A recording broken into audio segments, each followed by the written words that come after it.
Magandang araw mga kaibigan. Nako mga kaibigan na mainit itong pag-uusapan natin. Senator Lacson, binira ang grupong Escudero at Duterte.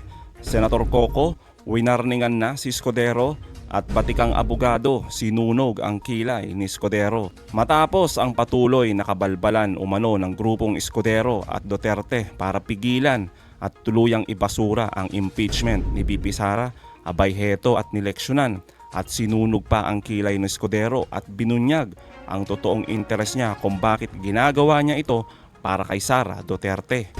Samantala, Senator Lacson talagang binira ang grupong Escudero lalo na sa usapin ng pondo at impeachment kung saan grabe talaga ang kabalbalan kung paano nila harap-harapang pinagloloko ang taong bayan para pigilan ang impeachment ni Sara Duterte. Nako, abangan nyo po yan. At yung mismong abogado na sumulat po ng batas kung saan nakasaad ang forthwith, nako, pahiya malala itong mga dunong-dunungan sa Senado.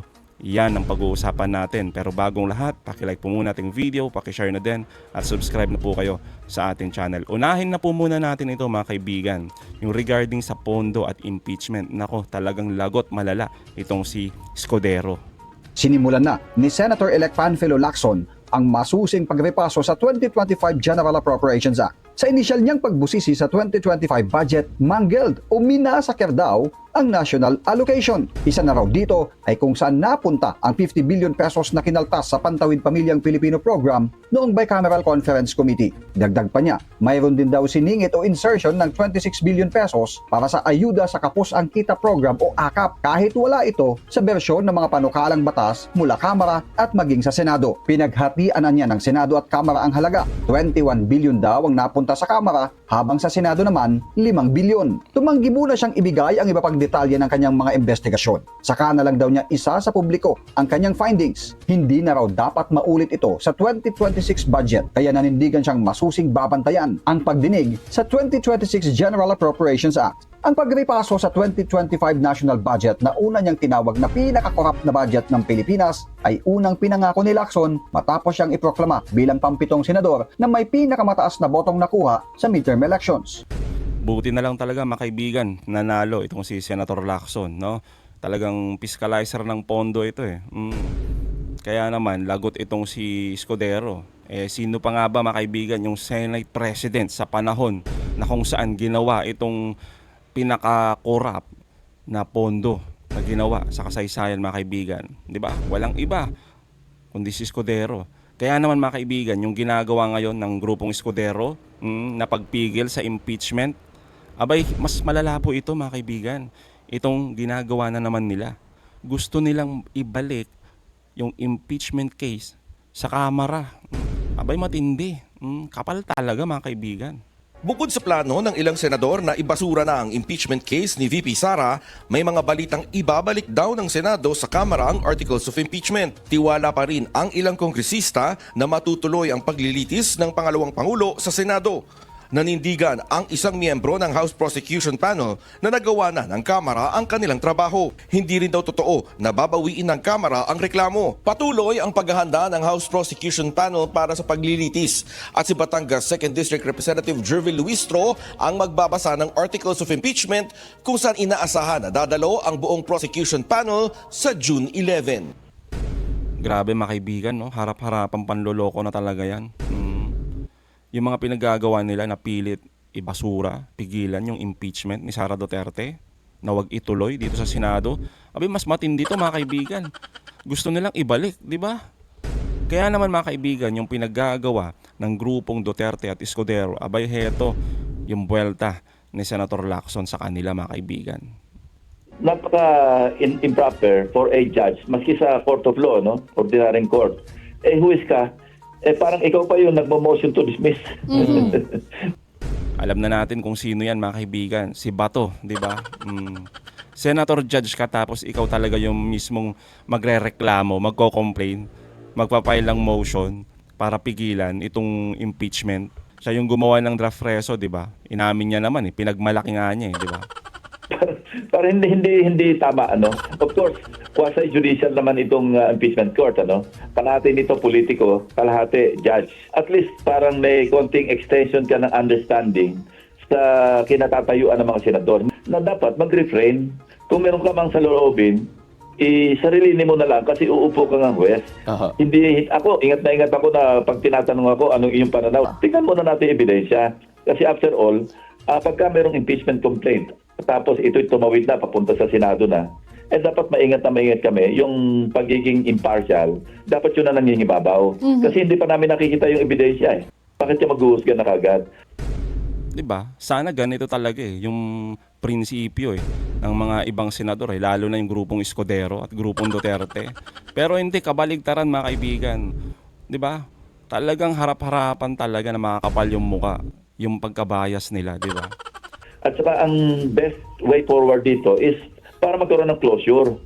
The only reason sa tingin ko na kailangang mag-undergo talaga ng trial para magkaroon ng closure kasi nakabitin hindi natin alam kung ano talaga yung pinanghahawakang ebidensya. Hindi makikita yon. So, open-ended dito, nakabitin sa isipan ng ating mga kababayan. Ano ba talaga yung na-dismiss na hindi lalang bakit na ano ba yung mga ebidensya ang sinasabi nilang meron?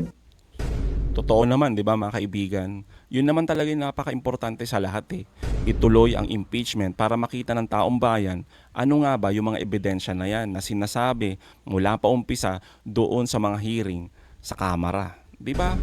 Sinasabi nga natin ngayon pa lang alam naman namin 'di ba? Kung ano yung magiging boto ng mga grupong Duterte. Wala kaming pakialam sa mga boto ninyo kasi nga sabi nga na Trillanes, kahit sampalin ninyo ng ebidensya, hindi magbabago yung stand ng mga yan Pero mga kaibigan, anong magagawa natin? Si Senate President mga kaibigan, may sariling 'di ba? May sariling opinion, may sariling definisyon, lalong-lalo na yung fourth with mga kaibigan, 'di ba? Kaya speaking of fourth with mga kaibigan, eto kung saan siya mismo yung sumulat o bumalangkas ng Article 11 sa ating Constitution kung saan nandun nakasaad yung fourth with, mga kaibigan. Ito, isinampal kay Escudero. Dahil mga kaibigan, kung maalala ninyo mga kaibigan, di ba, sabi ni Amy Marcos at ni Escudero na pag-uusapan pa nila kung ano ba talaga yung meaning ng fourth with doon sa Senado o bilang senador. Di ba mga kaibigan? Kakatawa, no? Isipin ninyo, meron na ngang talagang firm na definition ang fourth with, 'di ba? Agad-agad. Pero sa kanila pag-uusapan pa dahil nga yung pinagmamalaki mga kaibigan ni Escudero na sila ay supreme body, 'di ba? Alam naman namin 'yon, may sarili kayong kapangyarihan, pero hindi naman ibig sabihin may sarili din kayong definition sa bawat term ng Constitution. Abay matindi, mga kaibigan, tulad na lamang ng fourth with. Ito mga kaibigan, pakinggan nyo. The Constitution is very clear that once the articles of impeachment has been filed, the Senate shall forthwith proceed with the trial. So that is the call already. And they should then sit down as an impeachment tribunal by taking their oath or affirmation as judges in the tribunal and start the trial. They don't have to finish it within the 19th Congress kasi mag-adjourn na yung 19th Congress by the end of June, but they should start it para maliwanag na nag-acquire na ng jurisdiction over the impeachment case ang Senate Tribunal. Malinaw naman, di ba mga kaibigan, yung pagkaka-explain dito ni retired Justice Ascuna kung ano talaga yung definition ng fourth with. Pero si Escudero talaga may sariling definition Kung ang fourth with is agad-agad, immediate, ay sa kanya is i-delay natin. Talagang baluktot talaga no? Winawalang hiya talaga tayo Tapos mga kaibigan, di ba, literal na inupuan lang ni Escudero itong impeachment. Kasi nga, may sarili siyang definition, may sarili siyang rason kung bakit na-delay ito. Ito nga yun, sinasabi niya na wala may election busy yung mga senador, di ba? Tapos sabi pa niya, nasa sila, bakasyon, di ba? Nakakaya naman sa kanila mga kaibigan, di ba? Istorbohin natin dahil lang sa impeachment, di ba? Pero sa lahat ng mga rason na yan, mga kaibigan, ni Escudero, tama ba? Valid po ba? Ito yung sagot mga kaibigan ni retired Justice Ascuna. it is not to me. If they hold it after a few months, Yun na yun mga kaibigan. Hindi. Ngayon mga kaibigan, yung mga susunod na sasabihin dito ni retired justice, abay matindi po talaga. Dito nyo makikita yung kabalbalan ni Scudero kung bakit niya ito ginagawa. Talagang literal po na walang ginagawa itong si Scudero. my concern only is the transition between the 19th Congress and the 20th Congress. Kasi mag-end na yung 19th Congress. At itong impeachment complaint ay sinampal under the 19th Congress by the House of Representatives. At itong House of Representatives na ito ay mawawala na yan eh. After June 30, there will be a new House of Representatives. The House is not a permanent chamber, unlike the Senate. So it lapses out of existence after every Congress. Now, kung hindi mag-aktuhan, hindi nila aktuhan ito, ngayon, agad-agad, baka mag-lapse yung jurisdiction, the opportunity to acquire jurisdiction over the case. Kasi dapat panibagong complaint na by the new House. That's not allowed. Yun mga kaibigan eh, di ba? Napansin ninyo, ito ngayon yung pinag-uusapan ngayon, kung pwede bang mag-transition from 19th Congress sa 20th Congress, yung impeachment. Ito mga kaibigan napakasimple na lang din to na intindihin yung sinasabi ni retired Justice Ascuna, di ba?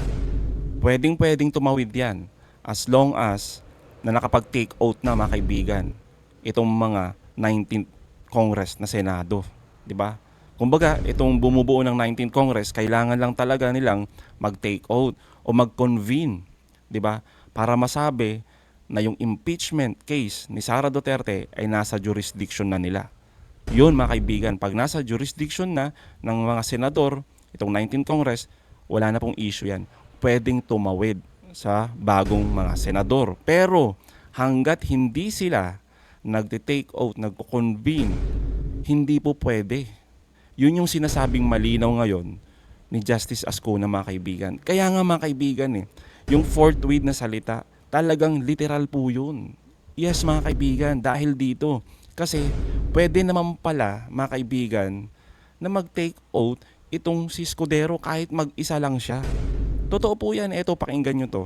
Although Senate President Escudero has announced that they have received and therefore it has been filed, but to me they should signal that they have received it as an impeachment tribunal.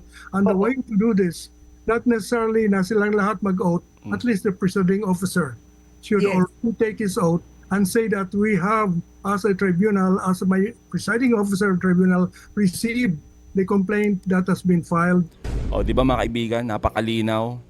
Once na na-transmit na ng Kamara yung impeachment case na yan, pwede mga kaibigan. Ito yung sinasabi ni Senator Lacson, ni Senator Coco, at yung iba pang mga legal luminaries natin na talagang mabilis lang yan, wala pang 10 minutes. Pwedeng mag-take oath agad as a presiding officer itong si Scudero. Yun lang mga kaibigan. Kahit hindi mo na mag-convene, mag-take oath lang siya para masabi na nasa kanila yung jurisdiction. Ina-acknowledge nila itong pag-transmit ng Kamara. Yun lang mga kaibigan. Simpleng-simple. Para wala nang maging issue at all. O, alam niya to matalino siya mga kaibigan pero hindi niya ginagawa. Pilit niyang tinatakasan yung kanilang obligasyon. Napakasimple lang nun mga kaibigan Kaya nga sinasabi dito ni Justice Ascuna na yung mga reason ni Scudero na regarding sa kampanya, bakasyon dahil nag-adjourn na, hindi po valid yun. Dahil siya mismo kayang-kaya niyang gawin mag-isa. Mag-take oath mga kaibigan as presiding officer. Mantakin nyo mga kaibigan sa course ng 4 months na yan, na dribble niya, nakita nyo, ilang beses siya nag-presscon. Ang haba ng presscon. Almost 1 hour. Etong wala pang 5 minutes, di ba? Pwede ka mag-take out as a presiding officer. Para tapos na sana. Nasa jurisdiction mo na ng Senado yung impeachment case ni Sara Duterte. Pero ngayon mga kaibigan, wala pa. Kasi totoo naman kahit pinag-uusapan nila yan mga kaibigan sa loob ng Senado, pero yung ginagawa nila kasi mga kaibigan, session yan as legislative body. Hindi pa po yan impeachment tribunal, di ba? Wala pa po talaga eh. Kaya kahit pag-usapan nila yan sa loob ng Senado, wala po yung parang bilang eh. 'Di ba? Kaya talaga dito makikita mga kaibigan na talagang dribble talaga ni Escudero itong impeachment. Tapos ang matindi, yung pagko-convene nila ngayon sa June 11, abay pag-uusapan pa. Kaya naman mga kaibigan, hindi mawala sa taong bayan na mag-isip na talagang harap-harapang pinagloloko tayo ng mga senador na ito na ayaw sa impeachment. Kaya ito mga kaibigan pakinggan nyo yung isang abogado, matindi rin ito mga kaibigan, na talagang sinasabi at binunyag kung ano nga ba talaga ang tunay na interes ni Escudero mga kaibigan. Sigurado alam naman niya kung ano yung tama dito. So ako tingin ko, klaro sa kanya, di ba? Kung ano yung utos ng konstitusyon dito. Klaro din naman na mula simula, di ba? Mula noong natanggap ng Senado noong February 5, itong taong ito, yung articles of impeachment galing sa House of Representatives. Klaro din naman na ang kanyang ugali, ang kanyang kagustuhan ay huwag upuan. Di ba? Yun eh. Paulit-ulit yun eh. Yung paghahanap ng dahilan para huwag magpatuloy. Di ba? Naka-recess kami. Di ba? Nangangampanya yung mga senador. Hindi pwedeng magpatawag ng special session kung hindi legislation ang pag-uusapan. Okay? Hindi pa nakukonvene yung plenary. So formally, hindi pa natatanggap yung articles of impeachment. Lahat ito, alam mo yun, parang merong semblance ng konting legalidad. Pero kung titingnan mo sa kabuuan, lumalabas, excuses lahat ito eh. Excuses para wag maupo at simulan yung impeachment trial. So ako tingin ko, from the start, ang attitude niya ay wag upuan ito, and pwede tayo mag-speculate as to why. Siguro before the election, ayaw niyang malagay sa alangan. Ayaw niyang kasi pag nag-impeachment trial, dalawang bagay ang mangyayari. Una, lalabas yung ebidensya, di ba? Sasagot yung vice presidente. And maobserbahan ng mga tao kung ano yung astak, yung demeanor, yung pakikitungo ng mga senator judges in real time, di ba? On a daily basis doon sa mga nangyayari sa trial. So, magkakaroon ng mas malinaw na ideya tungkol sa kanilang pagkiling. Siguro, ang kanilang posisyon dito, ayaw naming malagay sa alangan pa. Ayaw naming malagay sa pwesto na kailangan namin pumili kung sino ang kakampihan dito sa ongoing na political battle between yung administrasyon at yung kampo ni VP Sara Duterte. So kumbaga, playing it safe, di ba? Trying to keep their options open, nagbabasa ng ano bang patutunguhan. So yun yung dahilan before. Baka moving forward, ang mas merong advantage politically ay si VP Sara Duterte, ayaw na nilang malagay sa pwesto na kailangan nilang pumosisyon sa isang impeachment. Tatanungin mo pero kung boboto naman kami acquittal, ganun na epekto eh. Pero ang problema kasi sa acquittal, paano ang lumabas na ebidensya malakas? Ano kung meron talagang mapatunayang matibay na kaso yung prosecution team, yung House prosecution team? Paano kung yung magiging sagot ni VP Sara Duterte malabo, di ba? Alam ka namang sa ganung pwesto, hindi mo pa rin i-convict. Meron namang balik yun sa'yo, and we've seen that sa mga nakaraang impeachment trials natin. So, para makaiwas na lang sa ganung klaseng sitwasyon, na baka mamaya malagay pa kami sa alangan dito, wala na lang trial, di ba? Kasi walang trial, walang ebidensyang maipapakita, walang pagharap sa publikong mangyayari, di business as usual tayo, di ba? So ako, yun yung malinaw dito. Kung ang pagbabatayan lang natin ay ano ba ang malinaw na takda ng konstitusyon, napakaklaro naman nun eh. Pero ang lumalabas talaga dito, nakakandara pa para maghanap ng dahilan para wag ituloy. So ang question ay bakit? Mukhang mauuwi tayo dun sa personal political interests ng mga taong involved dito. Ayaw nilang malagay sa pwesto na magte-take sila ng political hit dahil doon sa magiging posisyon, posibleng maging posisyon nila in the impeachment trial.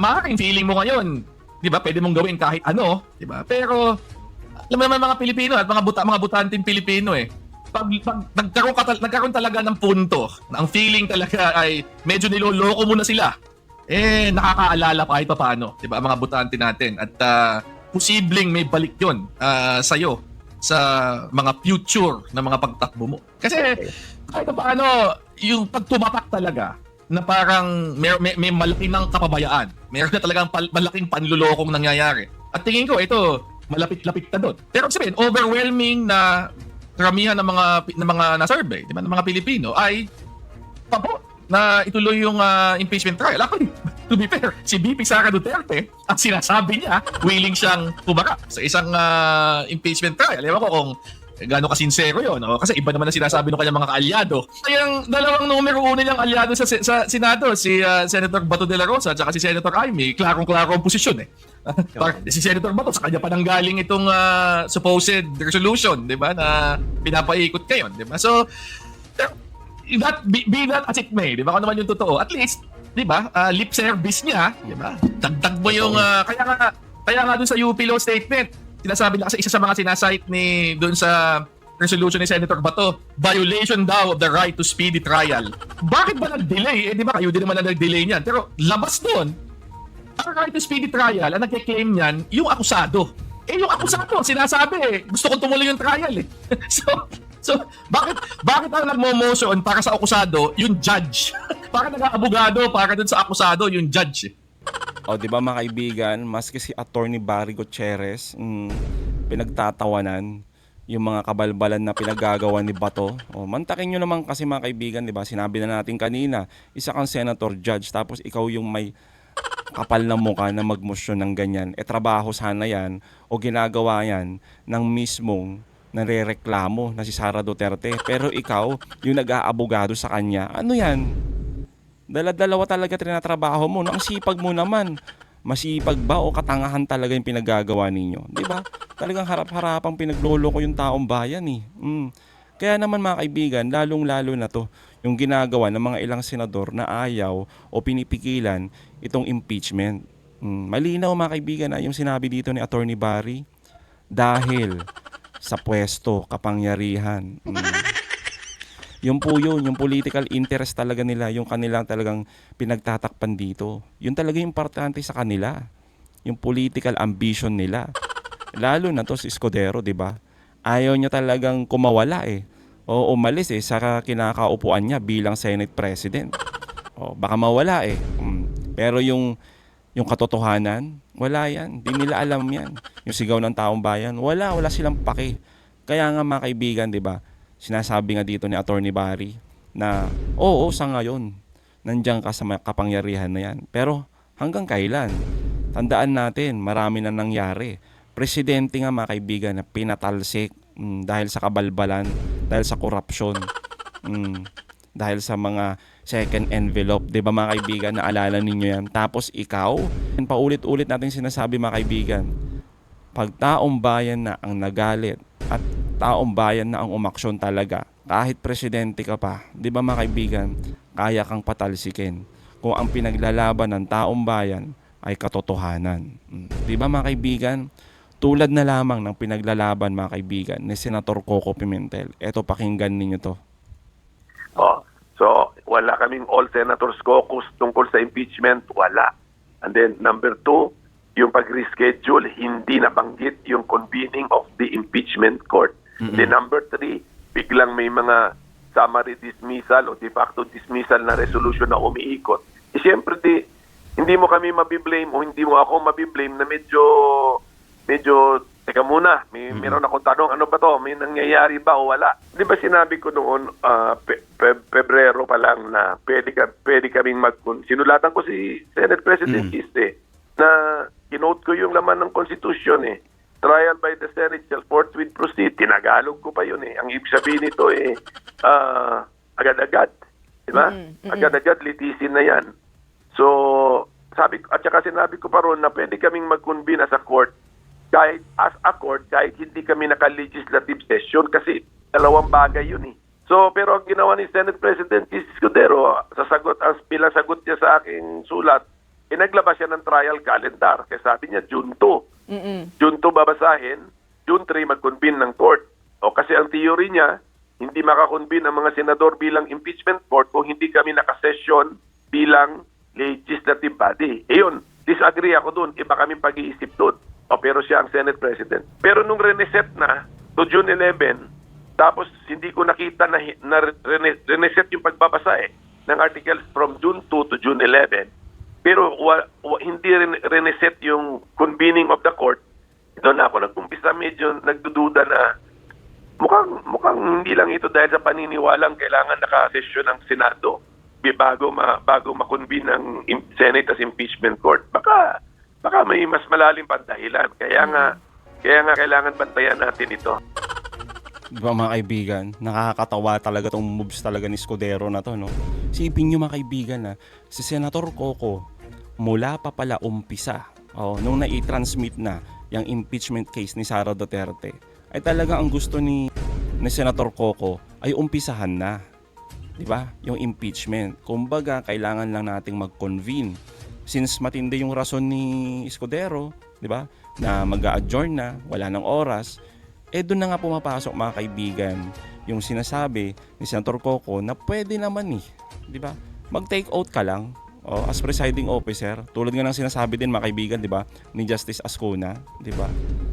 Pero hindi ginawa mga kaibigan ni Escudero. Mga kaibigan, usaping tong mga to, ang mga abogado na tong mga to. Abogado naman si Senator Coco, abogado rin itong si Escudero, 'di ba? Pero wala labanan na lang po talaga ng prinsipyo to.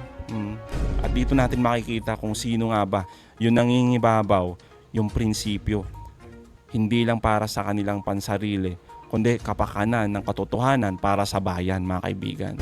Malinaw po yan kung sino yung meron at wala. Kasi klinaro ko nung June 2, tinanong ko siya, sabi ko, bakit mo rinisit sa June 11? Ay, sabi niya, magtakil muna tayo ng mga batas. Sabi ko, bakit yung June 2, na-reset mo sa June 11 yung reading, pero yung June 3, na convening of the court, mukhang nalimutan, walang partner na resetting yun. Sabi niya, hindi, lahat-lahat na. Pero may mga salita pa siya ginamit na if ever. Tapos may plenary is supreme. Yung mga ganyan salita, yan ang